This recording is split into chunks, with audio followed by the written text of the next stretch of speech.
Halo, perkenalkan nama saya Ayuni dengan NIM 24602044. Di sini saya akan membahas tentang hukum perkawinan. Definisi perkawinan dan dasar hukum. Definisi.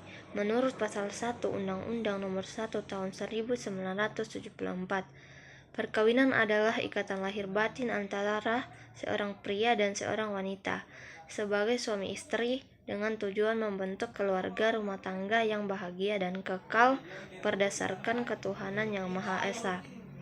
Menurut hukum Islam, perkawinan adalah akad yang menghalalkan hubungan antara laki-laki dan perempuan sebagai suami istri. Dasar hukum yang pertama Undang-Undang Nomor 1 Tahun 1974 tentang perkawinan. Yang kedua kompilasi hukum Islam KHI bagi umat Islam. Yang ketiga KUH Perdata bagi non-muslim.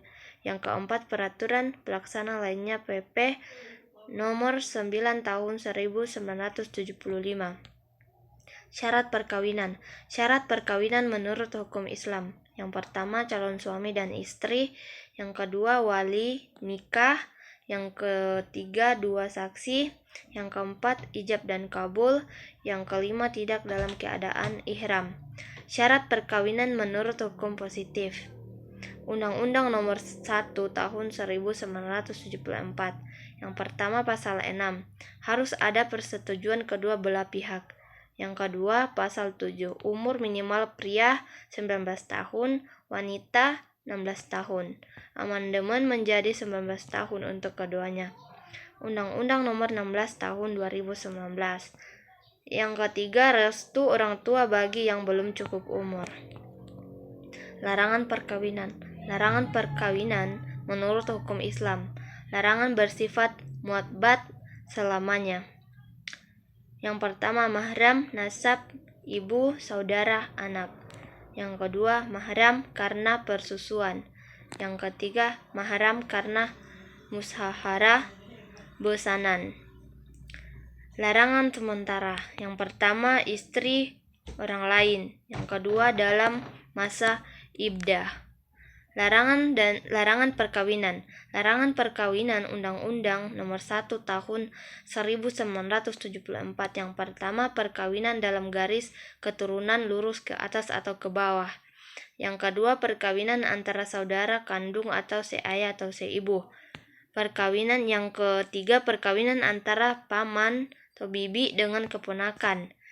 Yang keempat, perkawinan yang masih terikat dengan perkawinan lain, poligami terbatas.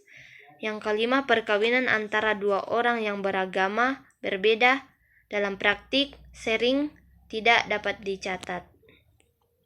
Pencatatan perkawinan. Pencatatan perkawinan menurut hukum Islam. Yang pertama, tidak ada ketentuan eksplisit tentang pencatatan. Namun, Islam sangat menganjurkan adanya kejelasan dan dokumentasi tauhid. Yang ketiga, hikmah, menghindari sengketa, melindungi hak istri dan anak. Pencatatan perkawinan menurut hukum positif. Undang-Undang Perkawinan Pasal 2 Ayat 2. Setiap perkawinan dicatat menurut peraturan perundang-undangan yang berlaku. PP Nomor 9 Tahun 1975 dan KHI Pasal 5-9 harus dicatat di KUH bagi muslim atau catatan sipil non-muslim. Akibat hukum perkawinan yang tidak dicatat. Dalam hukum Islam, yang pertama sah secara agama jika syarat dan rukun terpenuhi. Yang kedua, namun menimbulkan masalah hukum terkait hak waris, status anak, dan perlindungan hukum. Dalam hukum positif, yang pertama tidak diakui negara. Yang kedua, tidak memiliki kekuatan hukum, sulit urus hak istri, anak, waris, nafkah, dan lain-lain.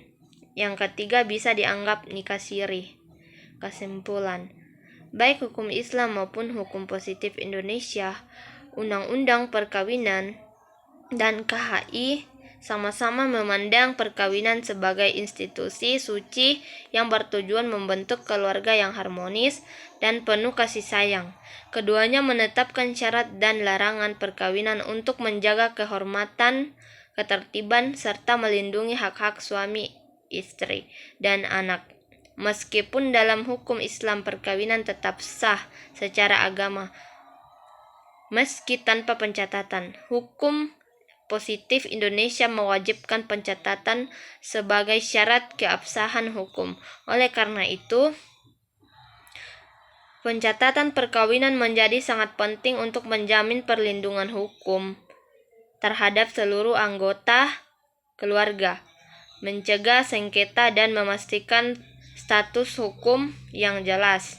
Perkawinan yang tidak dicatat memang sah secara agama, namun tidak memiliki kekuatan hukum di mata negara, sehingga dapat merugikan pihak-pihak terkait, terutama dalam hal warisan, hak anak, dan pembagian harta. Demikian, terima kasih.